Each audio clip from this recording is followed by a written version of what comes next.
Welcome to Kingdom Missions Fund Live. You are about to hear inspirational stories from innovative missions that are pioneering new ways to share the good news of Jesus across the earth. Thanks in part to grants from the Kingdom Missions Fund. Today, you'll meet passionate people from all over the world that are creating smart, sustainable, and scalable strategies to advance the kingdom of God. Get ready to be inspired as we join volunteers from the Kingdom Missions Fund.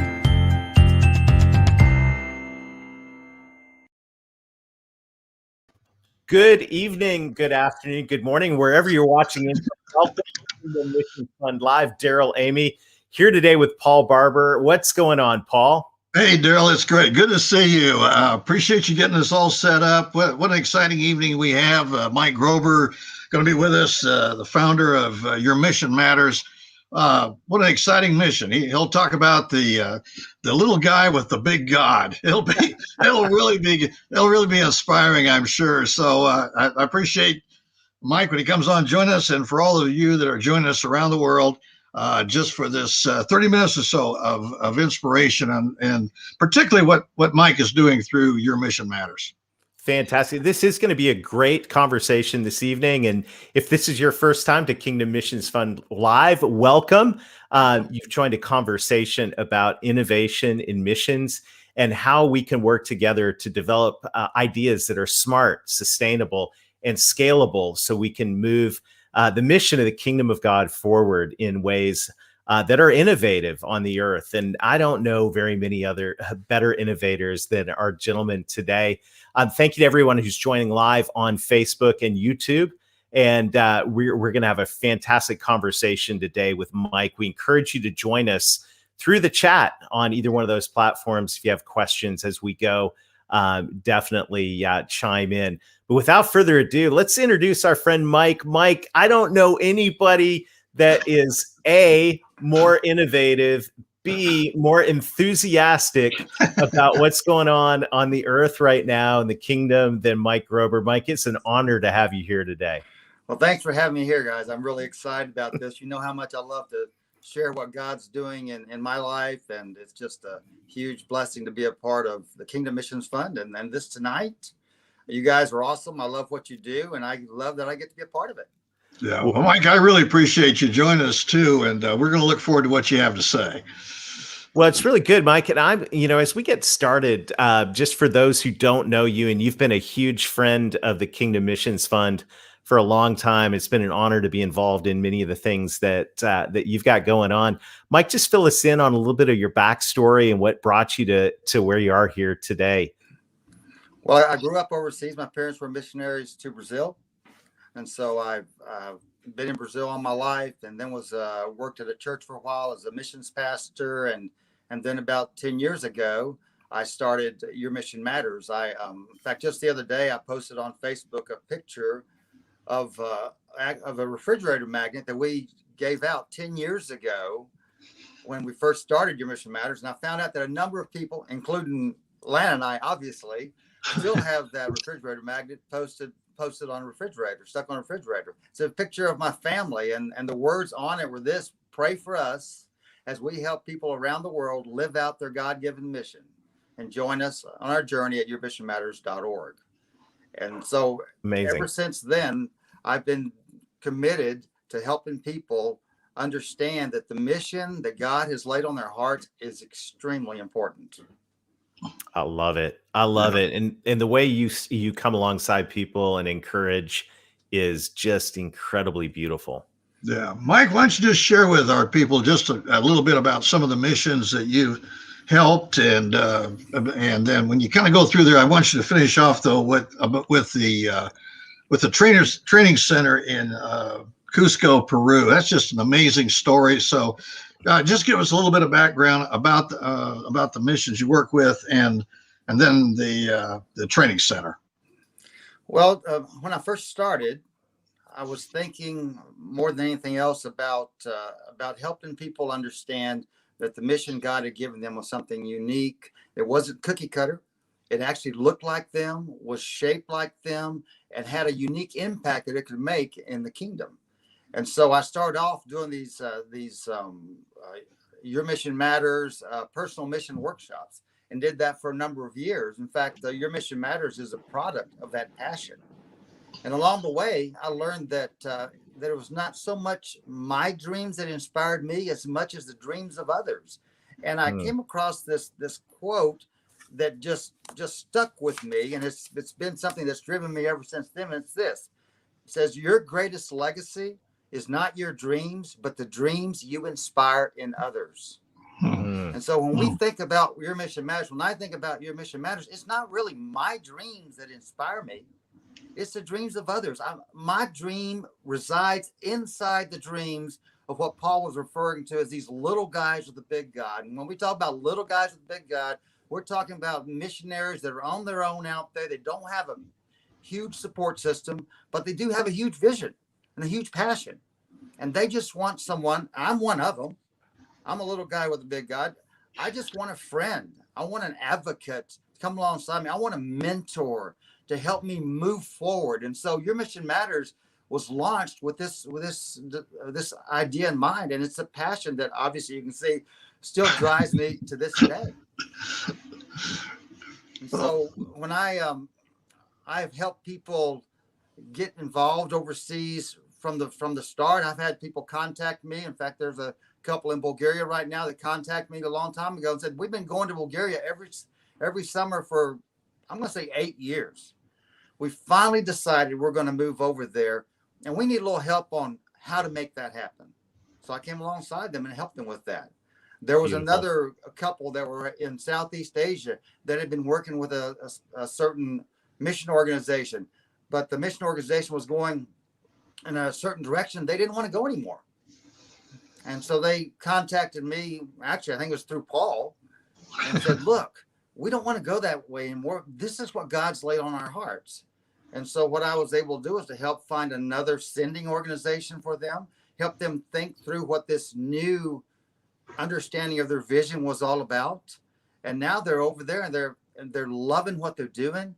They're making a huge impact. They're doing an incarnational type ministry over there that I just love following. Mm-hmm. Yeah. So we started like that. And then, like I said, I've been in Brazil most of my life. Love Brazil, and was trying to get back into the Brazilian Amazon where I grew up, where I worked with an exploration company for a number of years. And I finally had this opportunity to get back in there. And I went in there and met this guy, and he was another one of those little guys.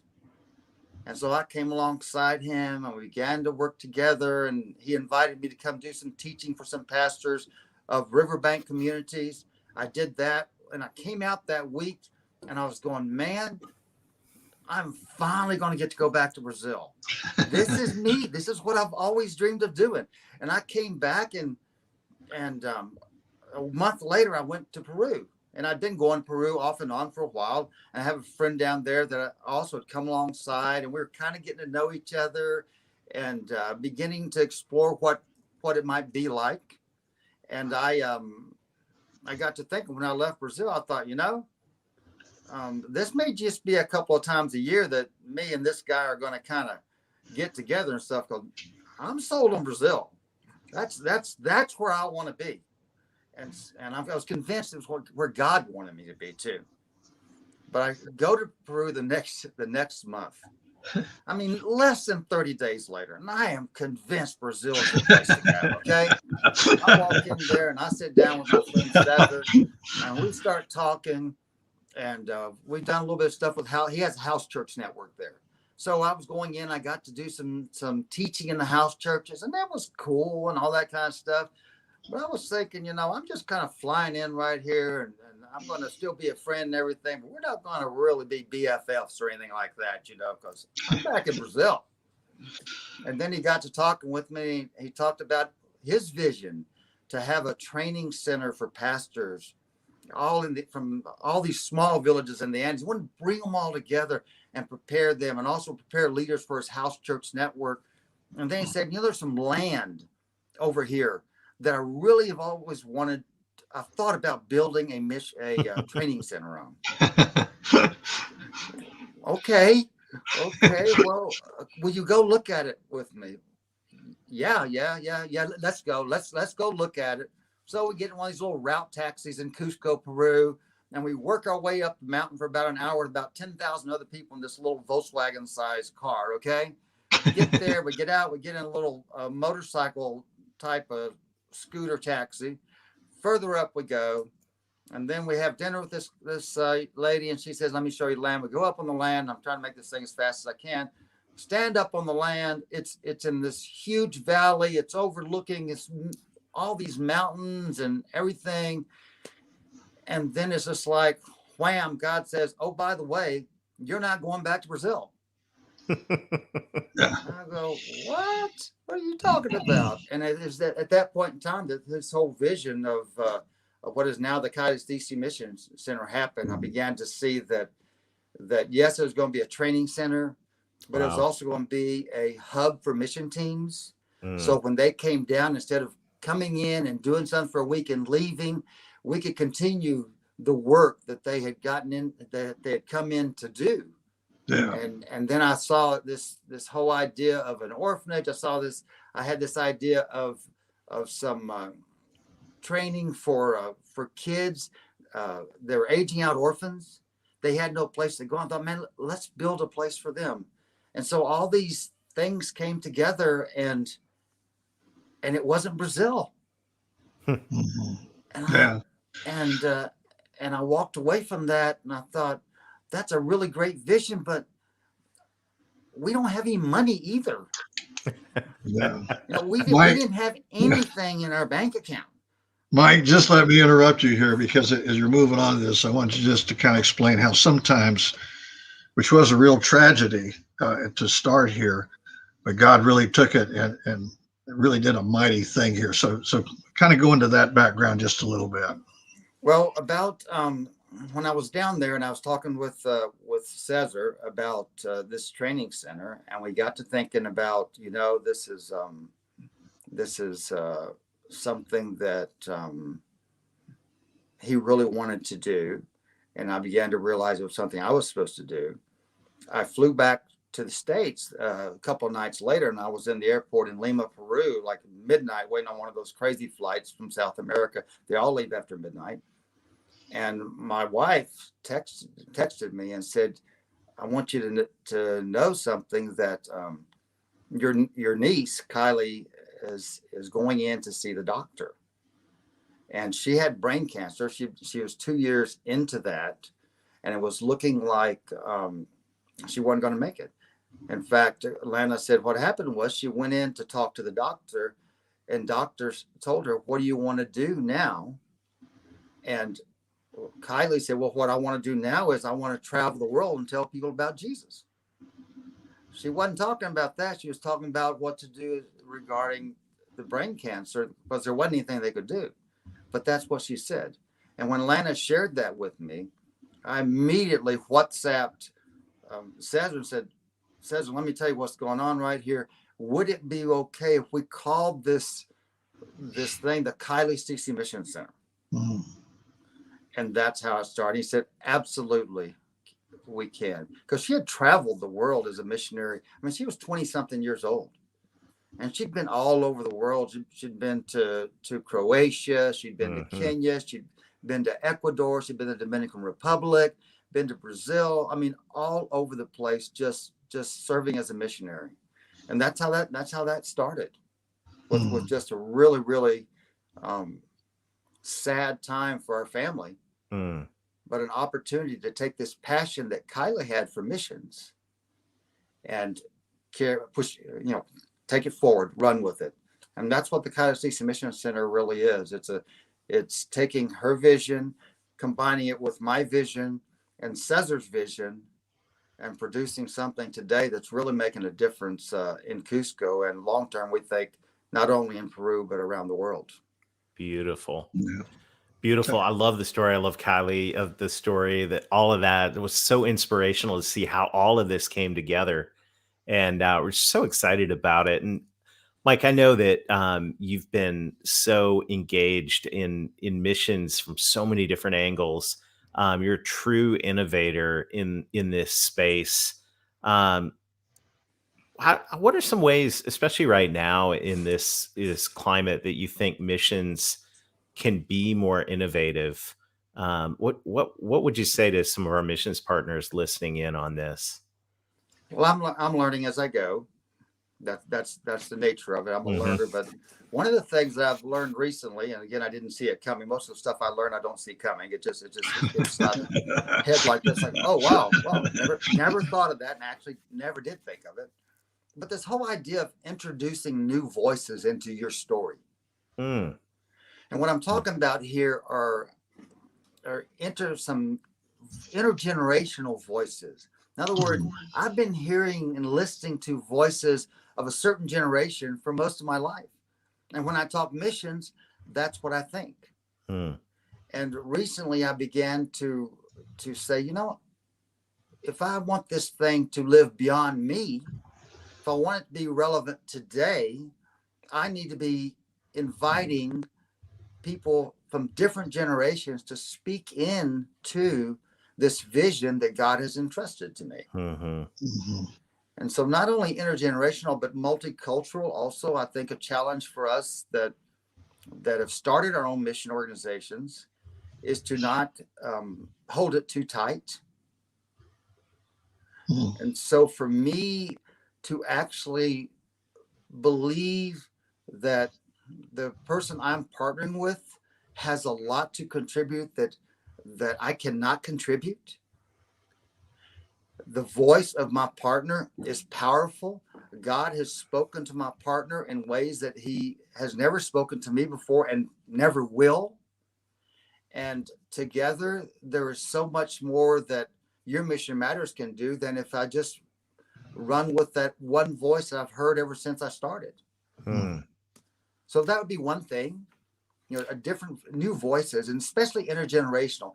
And I'll give you an example real quick. 30-somethings, for example. When I bounced off this little guy with the big God to them that I've used for a long time, you guys really like. I mean, they said, oh no, that just sounds too like offensive. And I said, well, I need to check with some other people about that. So I called some of my friends my age. They said, oh, no. That's not offensive at all. Don't you worry about that one. I called another missionary friend of mine. He said, I'm a little guy, stature-wise. Yeah, I'm a little guy. I don't have a problem with that. And we laughed about it. Then I contacted another friend of mine who actually works with me in Brazil. He's American down there with his family. He's a doctor. And he said, oh, yeah, that's really bad. And I'm not going to go into the details of why it's bad, but right. That's when it hit me. I got to listen to more people. And so what has happened now with Your Mission Matters is I'm no longer talking about the little guy with the big God.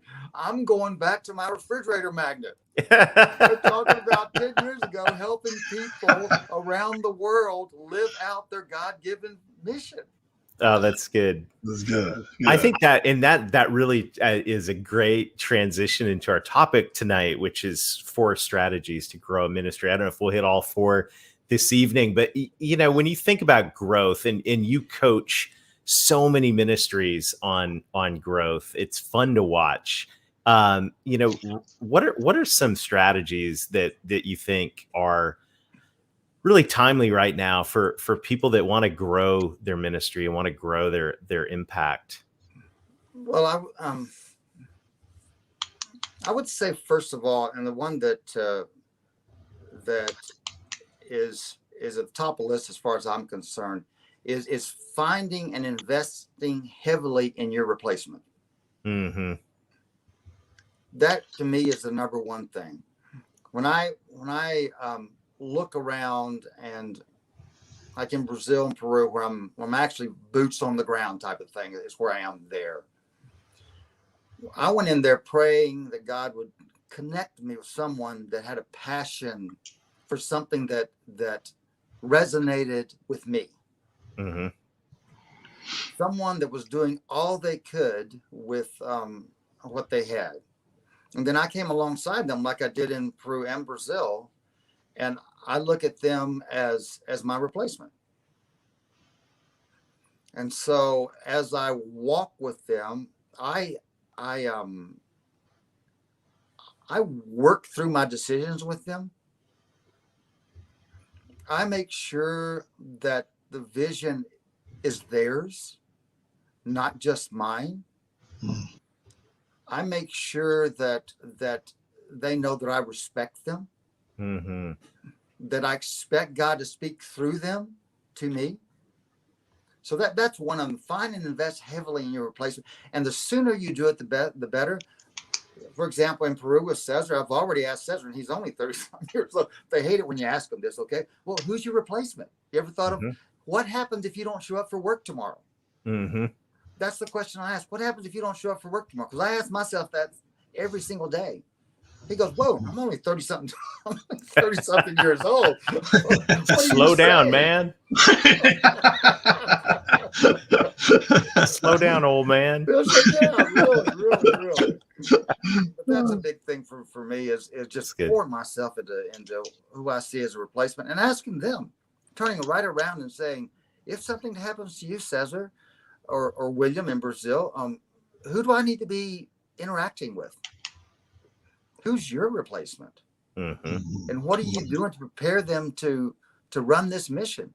And so that's a big thing for me is finding and investing heavily in my replacement. But also another thing that I do on a very regular basis is I check my mission's pulse.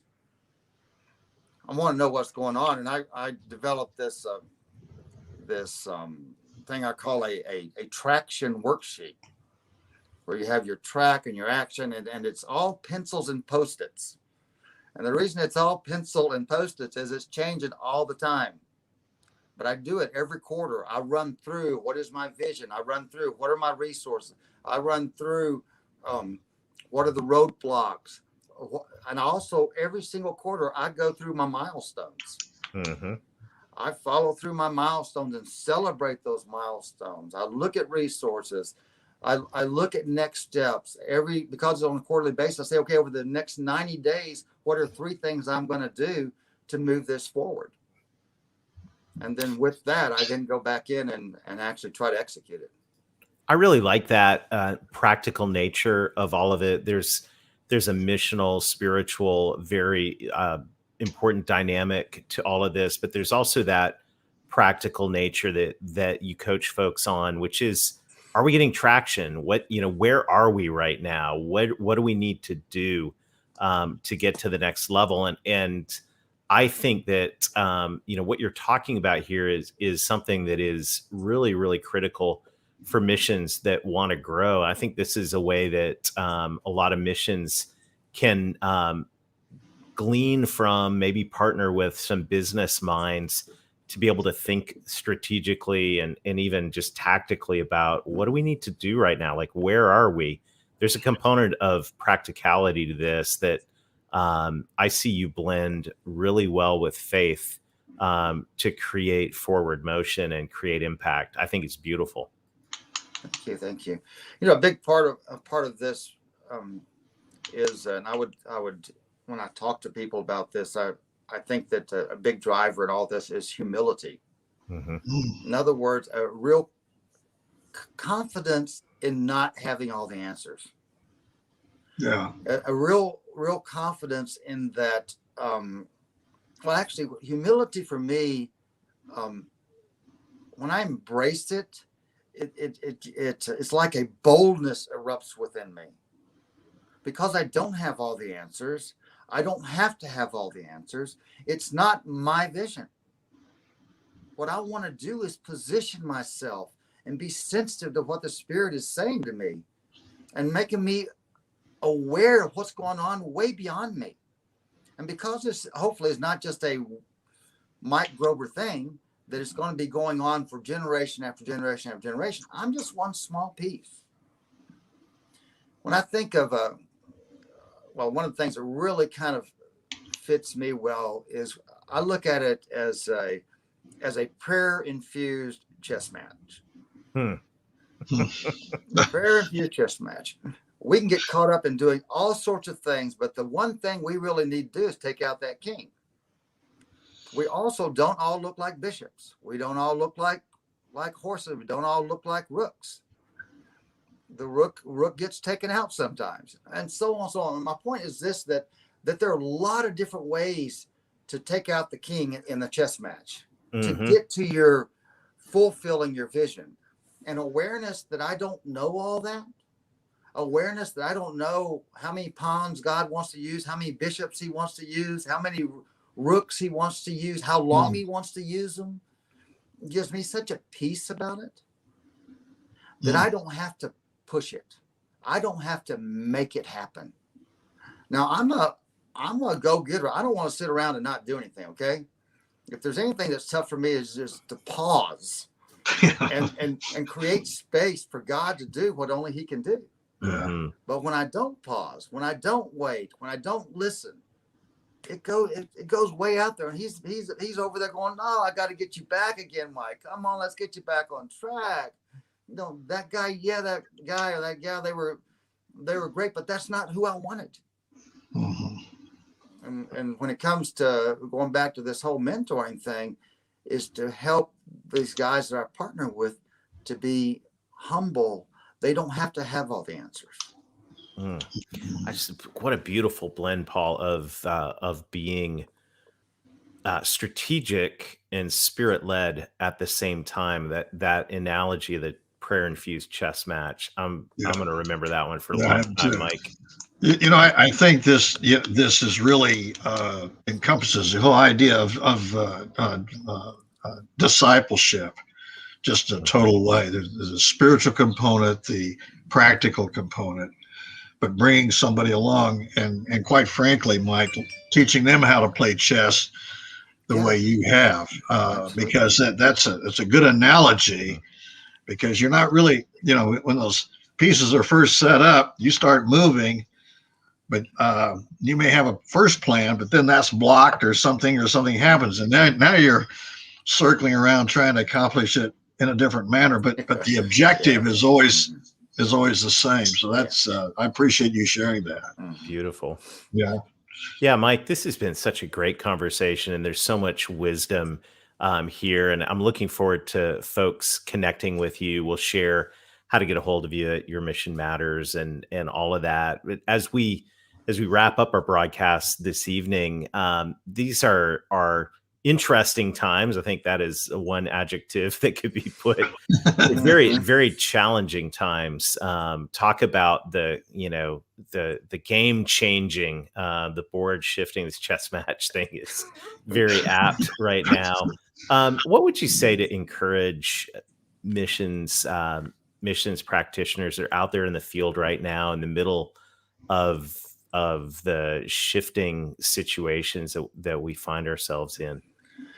I would say, and speaking to myself in this clearly, is that a perfect example is in Peru. We're in the middle of elections right now in Peru, and things are not going like my partners in Peru necessarily want it to go. There's some serious implications in it and all that kind of stuff.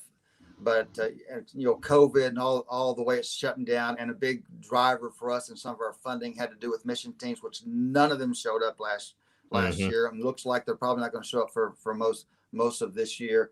And so we're looking at all that kind of stuff. And then the fact that when things hit you like this, you tend to blunder. Sometimes you get ahead and you do stuff because you're desperate and things like that. And I would say the one thing that really gives me peace in the midst of all the struggles and all the possibilities of me making bad decisions is this. And it's that God is bigger than my biggest mistake. God is bigger than my biggest mistake. And when I walk in that, when things are just falling apart, when things don't make sense, instead of sitting back and recoiling and hiding in a corner, I'm going to get out without all the answers. And I'm going to step forward. I'm going to step into that Jordan. I'm going to cross that Red Sea, even though it doesn't make any sense. But I know that I'm not supposed to sit back and wait for it to all come together, for it to all make sense. I mean, I have a passion for those people. I have a passion for advancing the kingdom of God. I don't have to have all the answers. And when push comes to shove, God is much bigger than my biggest mistake. That's right. Yeah. Beautiful. Mike, you are a friend, a true inspiration. It's just so cool seeing from that first cup of coffee we had at Mugs, who knows how many years ago, seeing what God has done. I just want to say a sincere thank you on behalf of the Kingdom Missions Fund and everyone listening in here tonight for just the way you've invested in us. It's been so encouraging. Thank you so much. Well, thanks for having me. I really enjoyed it, and God bless you guys. Love what you do. Love what you do. Awesome.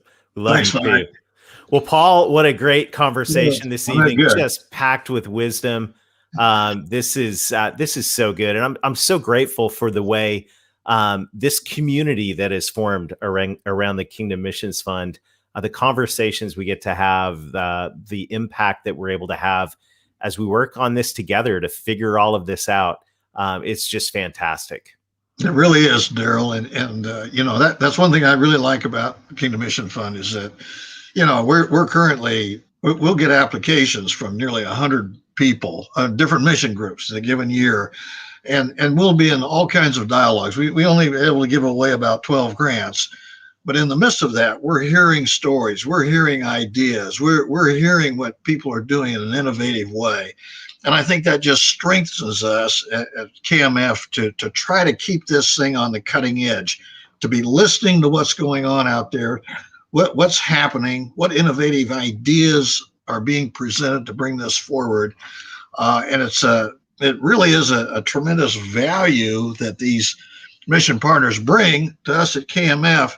So as I mentioned, we can be on the very forefront, not of developing projects that we're doing, but listening, hearing what they're saying, what's the next step, what they think God is doing to lead them. And then we can come alongside with that. Even as Mike said, alongside with his group, we can come along the same group with funding, but also anything that we might be able to bring to the table to help them be a success in what God's called them to do. So beautiful.